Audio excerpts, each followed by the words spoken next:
सदी का सबसे बड़ा नुमाइंदा राइटर था काफका। ऐसा कहना है येल के एक बहुत बड़े प्रोफेसर हैरोल्ड ब्लूम का, जिनकी बहुत गहरी नज़र थी वेस्टर्न कैनन पर। काफका मार्शल प्रूस्ट या जेम्स जॉयस से बड़ा राइटर नहीं था, लेकिन 20वीं सदी के मूड को उनसे बेहतर रिप्रेजेंट करता था। काफका नस्ल से यहूदी था, प्राग में रहता था। इसने तकरीबन अपनी सारी जिंदगी प्राग में गुजारी और ये प्रोफेशन के एतबार से एक लॉयर था और एक इंश्योरेंस कंपनी में काम करता था, लेकिन इसको अपनी नौकरी से नफरत थी। ये चाहता था कि अपनी सारी जिंदगी लिटरेचर के लिए वक्फ कर दे और इसकी नौकरी उसमें एक बहुत बड़ी रुकावट थी। कभी कभी ये सारी रात बैठकर अपनी कहानियों पर काम करता रहता था और सुबह उठ के अपनी नौकरी पर चला जाता था। ये कभी भी अपने काम से खुश नहीं होता था, अपनी लिखी हुई कहानियों को दुरुस्त करता रहता था। इसने 3 बड़े नॉवेल लिखे, वो तीनों नॉवेल नामुकम्मल छोड़ दिए और बहुत सारी शॉर्ट स्टोरीज लिखी। इसका 95% काम या शायद उससे भी ज्यादा काम इसका मरने के बाद शाया हुआ। अपनी जिंदगी में इसका बहुत कम शाया हुआ काम। काफका ने मरते वक्त अपना सारा काम अपने गहरे दोस्त मैक्स ब्रॉड के सुपुर्द करा और उसको हिदायत करी कि मेरा सारा काम जला देना। लेकिन मैक्स ब्रॉड ने एक अच्छे दोस्त की तरह काफका का सारा काम आहिस्ता आहिस्ता करके पब्लिश कर दिया। लोग कहते हैं कि शायद काफका को पता था कि मैक्स ब्रॉड ही मेरा वो दोस्त है जो मेरा सारा काम पब्लिश कर देगा और जलाएगा नहीं। काफका बुनियादी तौर पर एक एथियस्ट था, ये एक दहरिया था, ये खुदा पर यकीन नहीं रखता था, लेकिन रूहानियत पर इसका बहुत कामिल यकीन था। ये समझता था कि जिंदगी बेमकसद है, जिंदगी बेमानी है, जिंदगी एक मज़ा का खेज चीज़ है, जिंदगी समझ में आने वाली चीज़ नहीं है। यानी जिंदगी समझ में आना शुरू होने की पहली निशानी यह है कि इंसान मौत की ख्वाहिश शुरू कर दे। ऐसा मानना था काफका का। ये समझता था कि इंसान एक गहरी खाई की तरफ बढ़ रहा है। काफका की कहानियों में बहुत सारे वाकयात ऐसे होते हैं जो समझ में नहीं आते। काफका राइटर है मायूसी का, ये राइटर है उदासी का, गम का, बेगानगी का, अंधेरे का, अजियतनाक अफसरशाही का, मजलूमियत का, बेचारगी का, डिप्रेशन का, एंजाइटीज का, मौत का। इसके किरदार सारे किसी न किसी अथॉरिटी से लड़ रहे होते हैं और बुरे अंजाम से दो चार होते हैं। ये डॉस्टोयेव्स्की से बहुत इम्प्रेस था, लेकिन कम से कम डॉस्टोयेव्स्की की कहानियों में हमें ये तो पता होता था कि उसके किरदारों का जुर्म क्या है। इसकी कहानियों में तो ये भी नहीं पता होता कि इनके किरदारों को किस जुर्म की सजा दी जा रही है। इसकी इतनी सारी उदासी की बहुत सारी वजूहात तो जाती भी हो सकती हैं, लेकिन एक वजह ये भी थी कि ये जब अपना मेजर काम लिख रहा था तो ये सारा काम फर्स्ट वर्ल्ड वॉर के दरमियान लिखा गया और इसने बहुत सारा काम जो 6-8 साल ये फर्स्ट वर्ल्ड वॉर के बाद भी जिंदा रहा, उस दौर में भी लिखा। और वो दौर यहूदियों के लिए बड़ा खतरनाक दौर था, खासतौर पे जर्मन ऑक्यूपाइड इलाकों में, और ये जर्मन जबान में लिखता था, तो वो भी एक गम था जो इसको देखना पड़ा। काफका की वजह से एक नया लफ्ज दुनिया भर की डिक्शनरीज में इंट्रोड्यूस हुआ जिसको कहते हैं काफका इश्क। उसको लोग मुख्तलिफ तरीकों से डिफाइन करते हैं, लेकिन उसको इस तरह से समझा जा सकता है कि जैसे कुछ बुरा होने वाला है और आप कुछ नहीं कर सकते। काफका एक बहुत ही बड़ा नाकाम आशिक था। 3-4 लड़कियों के साथ इसके मामलात बहुत लंबे अरसे तक चले, लेकिन कभी इसकी वजह से कभी उन लड़कियों की वजह से इसकी शादी नहीं हो सकी। 2-3 के साथ इसकी मंगनी हुई। 2-3 इश्क तो इसके बहुत मशहूर हुए क्योंकि इसने उन लड़कियों को जितने खत लिखे थे वो सारे बाद में बुक्स की सूरत में पब्लिश हो गए। यानी एक बुक मिलती है लेटर टू फिलीस के नाम से और दूसरी मिलती है लेटर्स टू मलीना के नाम से। मलीना तो इसका बहुत ही गहरा इश्क था और बहुत बाद का इश्क था, यानी 30 साल की उम्र के बाद का इश्क था। फिलीस जो थी वो इसकी पहली मंगेतर थी।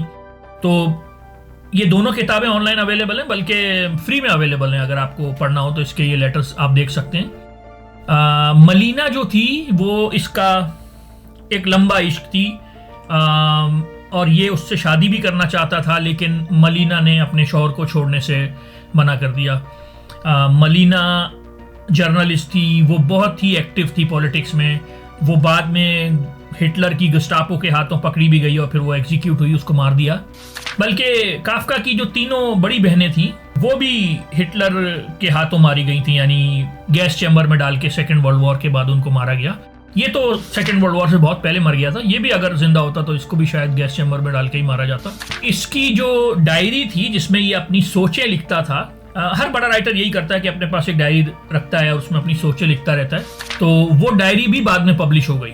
तो लेटर्स भी पब्लिश हो गए, इसकी डायरी भी पब्लिश हो गई।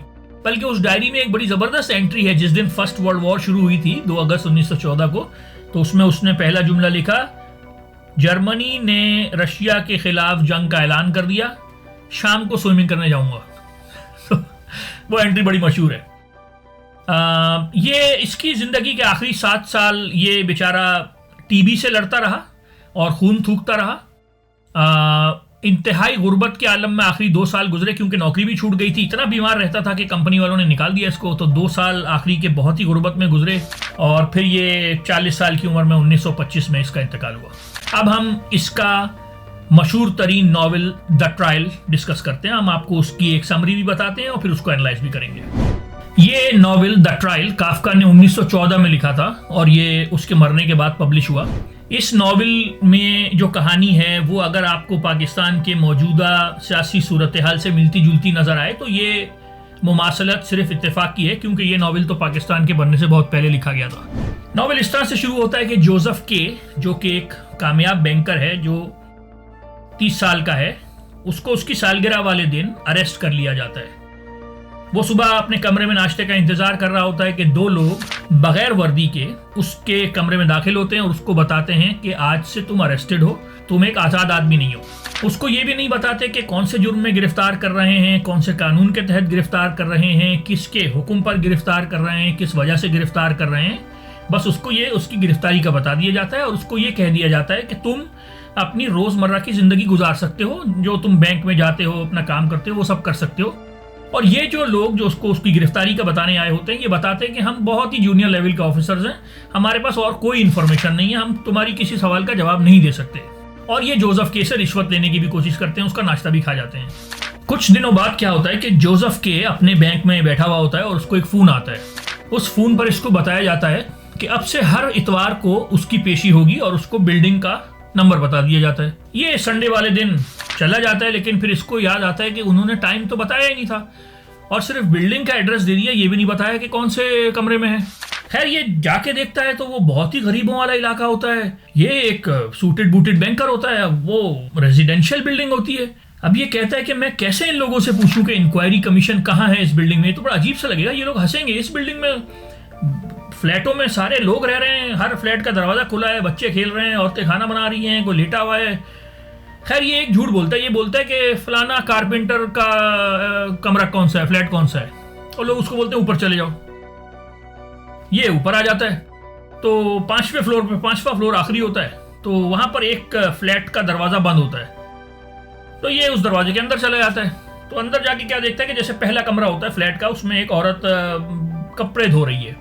तो ये उससे पूछता है मैं फलाना कारपेंटर को ढूंढ रहा हूँ। तो वो औरत कमरे की तरफ इशारा करती है कि इस कमरे में चले जाओ।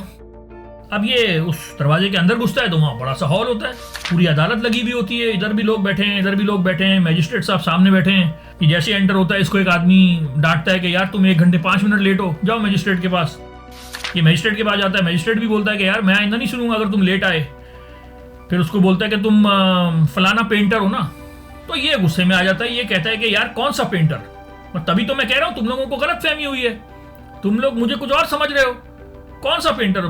फिर वो बोलता है कि बेवकूफ़ बनाया हुआ, अपना भी टाइम ज़ाया करो, मेरा भी टाइम ज़ाया करो, पता नहीं किस तरह की ये हेयरिंग है, किस तरह का ये कोर्ट है, क्या चल रहा है, मतलब कौन सा पेंटर। इतने करप्ट लोग जो मुझे अरेस्ट करने आए थे वो भी रिश्वत मांग रहे थे। खैर ये फिर बोलता है कि तुम लोग मेरा टाइम ज़ाया करो। ये बाहर आ रहा होता है, जैसे ये अदालत से बाहर आने लगता है तो जो आखिरी आदमी इसको मिलता है वो कहता है कि यार तुम इस कोर्ट की प्रोसीडिंग्स को सीरियस लो, तुम ये सही नहीं कर रहे हो। खैर ये बाहर आ जाता है।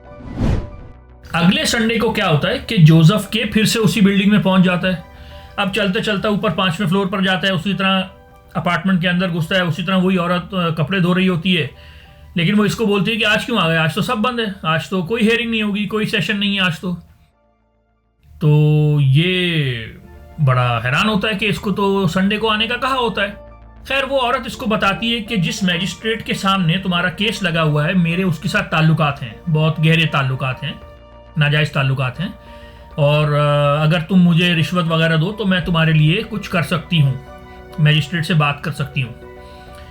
और ये भी बताती है कि मेरी मजबूरी है, मतलब मैं क्या करूँ, वो मैजिस्ट्रेट है और मेरे शौहर को भी इस चीज़ का पता है क्योंकि मेरा शौहर भी कोर्ट के लिए ही काम करता है, वो एक कासिद है, तो हमारी मजबूरी है वरना उसकी नौकरी चली जाएगी। खैर ये अंदर अपार्टमेंट में जो दूसरा कमरा होता है जहाँ पर अदालत होती है उसमें खोल के देखता है तो मैजिस्ट्रेट की मेज़ पे किताबें पड़ी होती हैं। ये उस लड़की से पूछता है कि ये किताबें क्या हैं, तो वो लड़की बताती है कि ये कानून की किताबें हैं। खैर ये कहता है कि मैं जाके देखना चाहता हूँ। ये किताबें खोल के देखता है तो उसमें नंगी नंगी तस्वीरें बनी हुई होती हैं। बड़ा हैरान होता है कि यार कैसा करप्ट कोर्ट है, किस तरह के लोग हैं, क्या चल रहा है ये। खैर ये उस अपार्टमेंट से बाहर आ जाता है। बाहर इसको उस औरत का शौहर मिलता है, तो वो बताता है कि हाँ अभी आपकी मेरी बीवी से बात हो रही थी, जी हाँ मैजिस्ट्रेट के साथ उसके ताल्लुकात है, मजबूरी है, क्या करे, मेरी नौकरी है। वो उसको बोलता है कि क्या आपको ऊपर ऑफिसेस देखने, लॉ ऑफिसेस देखने। तो जोसेफ के बोलता है और कितना ऊपर, 5वें फ्लोर पे तो हैं हम, और कहाँ। तो बोलता नहीं ऊपर एटिक्स में बने हुए हैं। तो जोसेफ के बोलता है यार एटिक्स में कौन बनाता है ऑफिसेस, वहाँ तो बहुत हो गया, तो किसी बच्चे का कमरा बना दिया, मतलब ऑफिसेस कौन बनाता है। तो वो बोलता है नहीं आजा मैं आपको दिखाता हूँ। खैर जोसेफ के उस औरत के शौहर के साथ जो इस बैंक में कासिद है ऊपर जाना शुरू कर देता है। अब जैसे ऊपर दरवाजा खोल के एंटर होते हैं तो कॉरिडोर होता है, कमरे होते हैं, लोग बैठे होते हैं, जहाँ जहाँ से ही गुजरते हैं लोग खड़े होना शुरू हो जाते हैं। गरीब से लोग लग रहे होते हैं। तो ये जोसेफ के समझता है कि शायद मुझे देख के खड़े हो रहे हैं, मैं बैंकर हूँ ना बड़ा। तो फिर थोड़ी देर बाद उसको रियलाइज होता है कि नहीं उसको देख के खड़े नहीं हो रहे, वो जो कोर्ट का सबसे छोटा जो कासिद जो उसके साथ इसको लेकर आया है उसको देखकर खड़े हो रहे होते हैं। और उसको पता चलता है कि ये सारे भी डिफेंडेंट्स हैं, इन सारों पर भी कोई ना कोई ट्रायल चल रहा है और ये भी अपना डिफेंस करने यहाँ पर आए हुए हैं, हियरिंग वगैरह लगवाने आए हुए हैं या जो भी अदालत के मामला होते हैं। खैर ये जोसेफ के बड़ा हैरान होता है कि यार किस तरह की अदालत है, किस तरह के ऑफिस हैं। इतने में क्या होता है, क्योंकि वो एटिक होता है, इसको सांस में आने में भी मसला होना शुरू हो जाता है, ताज़ी हवा भी नहीं होती, एटिक्स में रोशनी भी नहीं होती, इसको घबराहट शुरू हो जाती है, चक्कर आना शुरू हो जाते हैं। ये उस आदमी से बोलता है कि यार मुझे बाहर निकालो, मुझे दिखाई भी नहीं दे रहा, मुझे सुनाई भी नहीं दे रहा, तुम लोग क्या बातें कर रहे हो, और मुझे एक सायरन किसी आवाज़ आ रही है। तो वो आदमी बताता है इसको कि यहाँ सीढ़ियों से नीचे जाओ, उल्टे हाथ पे जाओ, सामने जाओ, बाहर निकल जाओगे। ये कहते नहीं मुझे छोड़ के आओ, मुझे चक्कर आ रहे हैं। खैर वो इसको धक्के मारते हुए उस बिल्डिंग से बाहर निकालते हैं। 1-2 दिन बाद क्या होता है कि जोसेफ के अपने ऑफिस में बैठा होता है और इसको किसी कमरे से कुछ आवाज़ सी आती है। ये दूर जाके उस कमरे को खोलता है तो वो स्टेशनरी रूम होता है, लेकिन वो जब खोलता है तो उसमें उसको वही 2 आदमी दिखते हैं जो पहले दिन उसको अरेस्ट करने आए हुए होते हैं, और एक तीसरा आदमी उनको छित्तर मारने की तैयारी कर रहा होता है। और वो 2 आदमी इसको देखते ही बोलते हैं कि देखा तुमने उस दिन हमारी अदालत में जाके शिकायत लगाई थी कि हमने तुमसे रिश्वत मांगी थी, तो इसलिए ये हम लोगों को छित्तर मार रहे हैं। और मसला नहीं है, हमारे यहाँ रिश्वत लेना मना नहीं है, बस शिकायत लग जाए तो फिर मसला हो जाता है और हमारा करियर ख़राब हो जाएगा, हमारी तो ज़िंदगी बर्बाद हो जाएगी और तुम्हारी वजह से हमारे साथ ये सब हो रहा है। तो जोसेफ के उस आदमी से बोलता है जो छित्तर मारने के लिए रेडी खड़ा होता है कि यार नहीं मारो, मैंने इनकी शिकायत कब लगाई थी, मैंने तो एक पूरे सिस्टम के बारे में कहा था कि तुम सभी करप्ट, तो अजीब ही मामला चल रहा है, मैंने कोई ये थोड़ी कहा था कि आके इनको छित्तर मारो। तो वो आदमी बड़ा मशहूर जुमला बोलता है, वो कहता है कि I am here to flog them and flog I will, कि मैं तो इनको छित्तर मारने आया हूँ और छित्तर मार के ही जाऊंगा। खैर वो उनकी शर्ट उतरवाता है और पहला छित्तर मारता है, इतनी जोर से आवाज़ आती है चीखने की कि जोसेफ के बोलता है कि बंद कर दो दरवाज़ा, ऐसा ना हो बैंक में सबको पता चल जाए, और जोसेफ के बाहर आ जाता है। अगले दिन फिर ऑफिस में बैठा होता है, फिर किसी के बातों की आवाज़ आती है, वही स्टेशनरी रूम जाके खोलता है, फिर सीन वहीं से शुरू होता है कि वो आदमी बोलते हैं कि तुम्हारी वजह से हमें छित्तर पड़ रहे हैं, और उनकी शर्ट उतरवाता है और ये दरवाज़ा बंद करके बाहर आ जाता है। कुछ दिनों बाद क्या होता है, जोसेफ के अपने बैंक में बैठा हुआ होता है, तो इसका एक अंकल इससे मिलने आता है और वो इसको आके बोलता है कि ये क्या केस चल रहा है, ये क्या मामला है, तुमने मुझे क्यों नहीं बताया। अब ये बहुत हैरान होता है कि अंकल को कैसे पता चला। खैर उसका अंकल बोलता है कि चलो मैं तुम्हें अपने एक वकील से मिलवाता हूँ, बड़ा पुराना वकील है मेरा, बड़ा पुराना दोस्त है, चलो वकील के यहाँ चलो। ये लोग वकील के यहाँ जाते हैं तो वकील बहुत ही बूढ़ा होता है, पलंग पे लेटा हुआ होता है, उसको दिल की बीमारी होती है। तो इसको देख के उसको अच्छा लगता है कि ये पुराने दोस्त होते हैं। खैर वकील की एक नर्स होती है लेनी, जो बड़े ही चिपक चिपक के वकील का इलाज कर रही होती है। तो जो अंकल है वो कहता है यार लेनी को बाहर निकलवाता है ताकि फिर वो केस की बात कर सकें। तो वकील बोलता है कि हाँ ये जो तुम्हारा भतीजा भांजा है इसका तो ट्रायल बड़ा इंपॉर्टेंट है। तो अब ये जोसेफ के बड़ा हैरान होता है कि यार तुम्हें कैसे पता चला मेरे ट्रायल का। तो वकील कहता है कि भाई मैं वकील हूँ, मैं उठता बैठता हूँ वकीलों में, जजों में। तो जोसेफ के बोलता है यार अपनी हालत देखो, इतने बुढ़े हो, हिल तुम नहीं सकते हो, वकीलों में कहाँ से उठते बैठते हो। वो कहता नहीं नहीं, मैं जज, मेरे पास जज मिलने आते हैं बहुत सारे, उनसे मैं खबरें मिलती रहती हैं, कौन सा इंपॉर्टेंट केस चल रहा है ये सारा पता चल जाता है। वो सामने से हटो, वो देखो तुम्हारे पीछे भी इस वक्त एक जज बैठा हुआ है। वो देखता है तो पीछे एक जज बैठा हुआ होता है। तो इसका अंकल बड़ा खुश हो जाता है जोसेफ का कि हाँ हाँ यार, जज को भी बुला लो, वकील को भी बुला लो, बैठ के डिस्कस करते हैं, तुम्हारा केस डिस्कस करते हैं, आ जाओ आ जाओ। इतने में किचन में कोई प्लेट वगैरह गिरने की आवाज़ आती है। तो अब ये तो तीनों बूढ़े हैं, तो जोसेफ के बोलता है कि अच्छा मैं जाके देख के आता हूँ। तो वहाँ जाता है तो लेनी, वो जो वकील की नर्स है, वो बोलती है इतनी देर लगा दी, मुझे प्लेट गिरानी पड़ी तुम्हें बुलाने के लिए। वो इससे चिपकना वगैरह शुरू हो जाती है। वहाँ पर दूर दीवार पर एक मैजिस्ट्रेट की तस्वीर लगी हुई होती है। तो ये बोलता है लेनी से कि ये तो मेरा मैजिस्ट्रेट है जो मेरा केस सुन रहा है। तो बोलती है हाँ, मेरे इससे बड़े अच्छे ताल्लुकात हैं, अगर तुम कहो तो मैं तुम्हारी इससे भी बात कर सकती हूँ। वो इसको मशवरा देती है कि तुम एक काम करो, तुम इकरार जुर्म कर लो, तुम बच नहीं सकोगे। अब ये बड़ा हैरान होता है कि यार कौन सा जुर्म, मतलब क्या इकरार कर लूँ। खैर उसको बोलता कुछ नहीं है। खैर ये उसके पास 15-20 मिनट तक बैठा रहता है, फिर बाहर निकलता है घर से। तो इसका अंकल खड़ा इसको बहुत डांटता है कि यार हम तुम्हारा वेट कर रहे हैं, वकील बैठा हुआ है, जज बैठा हुआ है, मैं बैठा हुआ हूँ कि चलो को मशवरा ले लेंगे किसी से, और तुम उस तवाइफ के पास बैठे हुए हो। हमें नहीं पता कि तुम अंदर किचन में क्या कर रहे हो, सबको पता है कि वो तवाइफ है। और वो अंकल इसको बहुत डांटता है। खैर फिर ये लोग वहां से निकलते हैं। अगला चैप्टर इस तरह से शुरू होता है कि ये फिर उसी वकील के पास बैठा होता है और वकील उसको अदालत के बारे में बता रहा होता है, कोर्ट के बारे में बता रहा होता है। वकील उसको बताता है कि इस अदालत का कोई कोड ऑफ कंडक्ट नहीं है। इस अदालत में जब आप पहली पिटीशन डालते हैं तो उस पिटीशन को तो सुना ही नहीं जाता और पढ़ा भी नहीं जाता। उस पिटीशन को तो सीधा सीधा उठा के रद्दी की टोकरी में डाल दिया जाता है। वो लॉयर इसको बताता है कि इस कोर्ट के, इस अदालत के कोई अप्रूव्ड लॉयर्स नहीं है। वो इसको बताता है कि कोर्ट जब मर्जी चाहे अपने लॉयर्स चेंज कर सकता है, तब्दील कर सकता है, लेकिन डिफेंडेंट ने एक दफा जो लॉयर चुन लिया वो चुन लिया, लॉयर तब्दील नहीं होता। वो लॉयर इसको बताता है कि इस पूरे ट्रायल में, इस पूरे केस में जो चीज तुम्हारी सबसे ज्यादा मदद कर सकती है वो ये है कि तुम्हारे लॉयर के कॉन्टेक्ट कितने स्ट्रांग हैं। वो ये इसको बताता है, लॉयर इसको बताता है कि ये सारा अदालती जो स्ट्रक्चर है ये इस तरह से बनाया गया है कि कोई शख्स अपने आप को डिफेंड ही ना कर सके। वो लॉयर इसको बताता है कि अदालत, कोर्ट अपने सारे मामलात सीक्रेसी में रखती है, किसी को कुछ नहीं बताती क्या प्रोसीडिंग्स हो रही हैं, किसी को कोई खबर नहीं दी जाती, बल्कि यहां तक कि जो डिफेंडेंट होता है उसको भी नहीं बताया जाता कि क्या प्रोसीडिंग्स हो रही हैं। लॉयर इसको बताता है कि जो लोअर लेवल के ऑफिशियल्स हैं ना, हमारा सिर्फ उन्हीं से ताल्लुक पड़ता है, हमने आज तक जजेस को नहीं देखा, हम सिर्फ लोअर लेवल के मजिस्ट्रेट्स और कोर्ट ऑफिसर्स को देखते हैं, उन्हीं से हम बात करते हैं और उनको बहुत कम पता होता है। एक छोटे ऑफिशियल को सिर्फ इतना पता है कि फाइल यहां से उठा के यहां जाएगी और उसके बीच में जो करना है उसको सिर्फ इतना पता होता है, ना उसको उसके आगे का पता होता है ना पीछे का पता होता है। ये भी एक बहुत बड़ी मसला है क्योंकि हम ऊपर के ऑफिशियल से कभी मिले ही नहीं है। इसके बाद वकील उसको बताता है कि देखो भाई, इस अदालत का मामला इस तरह से है कि जजमेंट यानी जो फाइनल फैसला है वो किसी भी वक्त आ सकता है और किसी के जरिए से भी तुम्हारे को दिया जा सकता है। कुछ महीने गुजर जाते हैं, जोसेफ के को कोर्ट से कोई बुलावा नहीं आता, ना वकील की तरफ से कोई पैगाम आता है। ये सोचता है कि मैं अपने वकील को फारिग कर देता हूं और मैं खुद ही अपनी पिटीशन बनाता हूं, मैं खुद ही अपना डिफेंस बनाता हूं। लेकिन ये कहता है क्या पिटीशन बनाऊं, क्या डिफेंस बनाऊं, कौन से जुर्म के खिलाफ बनाऊं। लेकिन ये कहता है कि मैं वकील को फारिग कर रहा हूं, वकील से मुझे कोई फायदा नहीं हो रहा। ये वकील के घर जाता है, वहां पर वकील का एक पुराना क्लाइंट भी होता है, वो दरवाजे पर मिल जाता है। इसको अंदाजा होता है कि उस पुराने क्लाइंट का भी लेनी, जो वकील की नर्स है, उसके साथ ताल्लुकात हैं।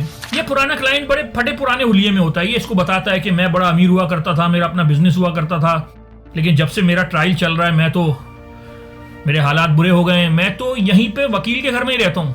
मैं उस कमरे में, वो जहाँ पे इनकी मेड वगैरह रहती है ना, ज़मीन पे ऐसे चादर बिछा के सो जाता हूँ और इसको मशवरे देने लग जाता है, ये कर लो, वकीलों का ये कर लो, पिटीशन का ये कर लो। खैर ये सुनता रहता है। फिर ये अंदर जाता है वकील के पास और उसको वकील को बोलता है कि मैं तुम्हें जो हूँ वो निकाल रहा हूँ, मुझे वकील की ज़रूरत नहीं है। वो वकील अपनी नर्स को बुलाता है, लेनी को, कि लेनी इधर आओ, वो इसको ज़रा जोसेफ के सामने उसको बुलाओ, वो जो हमारा पुराना क्लाइंट हमारे घर में रहता है। वो क्लाइंट आता है तो वकील जोसेफ के सामने उस क्लाइंट को बहुत जलील करता है, यानी इतना जलील करता है कि वो चारों हाथों और पांवों पे कुत्ते की तरह फिर कमरे से बाहर जाता है जब वो उसको निकालता है। फिर उसको बताता है कि देखो, तुम्हें जो है ना, कोर्ट ने बहुत डील दी हुई है, तुम्हारे साथ भी ये होना चाहिए जो तुम मुझे निकालने आए हो ना। मैंने तुम्हें बताया था वकीलों को एक दफा अपॉइंट कर लो तो नहीं निकाल सकते, तुम्हारे साथ भी यही होगा। वह जोसेफ पे इस वाकये का बड़ा असर होता है कि यार मुझे तो बड़े मशवरे दे रहा था वो पुराना क्लाइंट, और वकील के सामने कैसा कुत्ते की तरह चारों हाथों पांव पे चलता हुआ बाहर गया है। वकील उसको ये भी बताता है कि ये जो मेरा पुराना क्लाइंट है, ये 5 साल से इसका केस चल रहा है, लेकिन इसकी आज तक ना कोई पिटीशन डली है, ना इसकी आज तक कोई हेयरिंग हुई है, और मैं इस पे एहसान कर रहा हूं कि ये मैंने इसको अपने घर में रखा हुआ है ताकि जो भी कोर्ट से खबर आए मैं उसको फौरन से सुना दूं। और हम लोग क्या करते हैं कि इसको बांध देते हैं, वो उस कमरे में जहां एक हमने अलग से कमरा रखा हुआ है, रात को हम इसको बांध देते हैं और हम इससे काम वाम भी करवाते हैं पूरे दिन।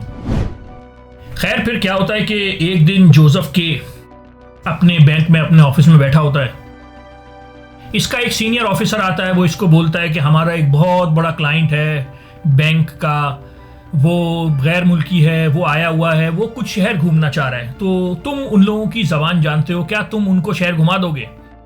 तो जोसेफ के बोलता है हाँ ठीक है मैं घुमा दूंगा।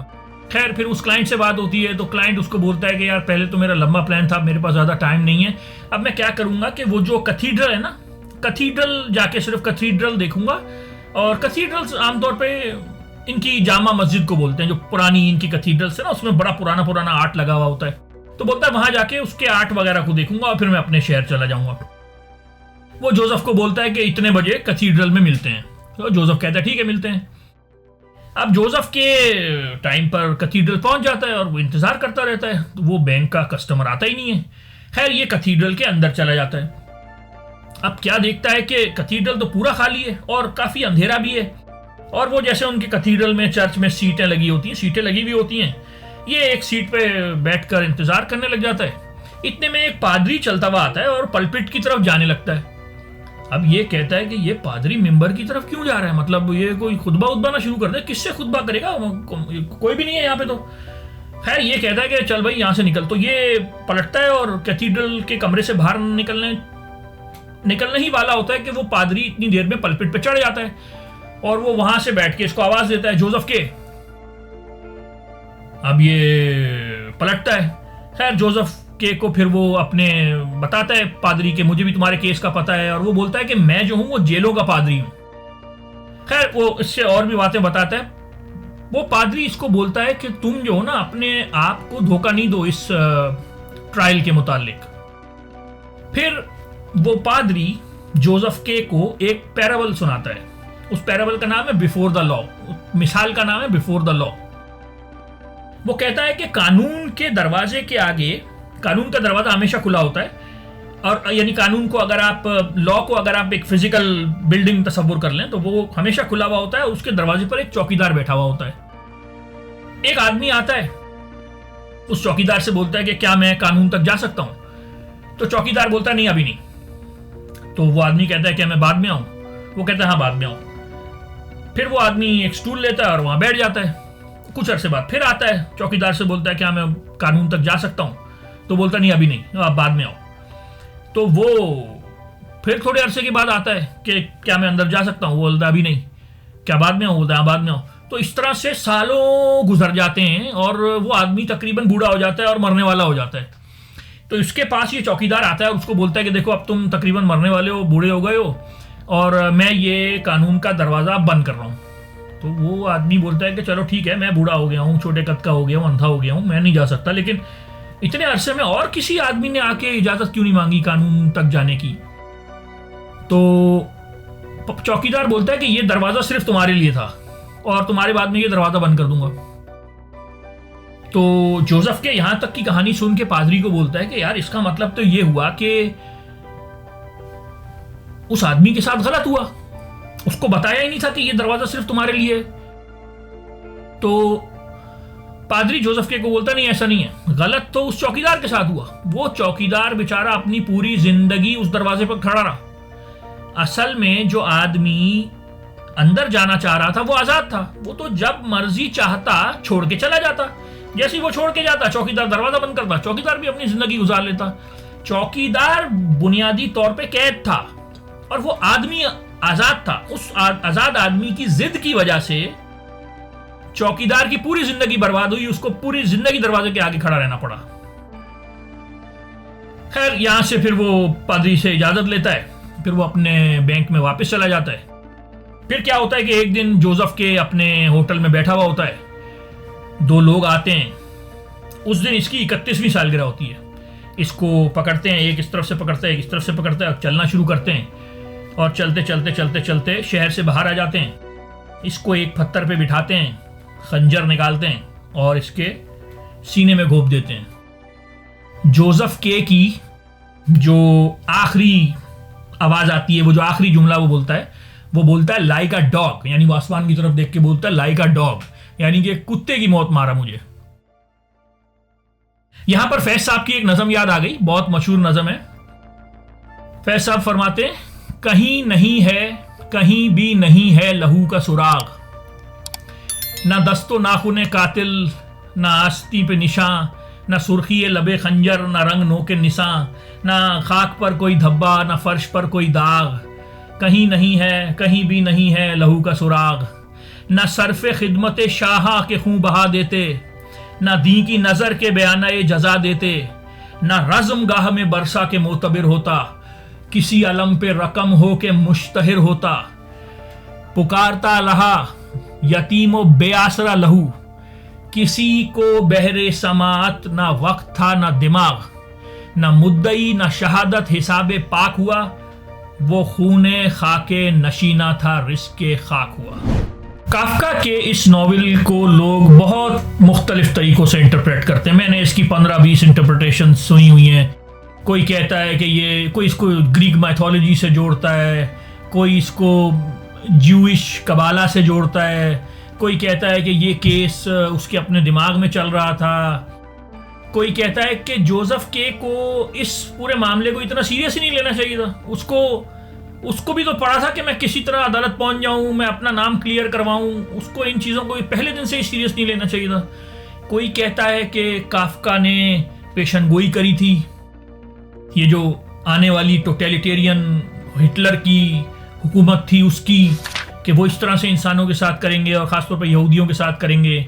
कोई कहता है उसने सोशलिस्ट हुकूमत जो स्टालिन की थी उससे जोड़ता है। तो इसकी बहुत सारी इंटरप्रिटेशंस हैं। आप भी ये नॉवेल पढ़िए और हमें बताइए कि आप इसको कैसे इंटरप्रेट करते हैं। अपना ख्याल रखिएगा।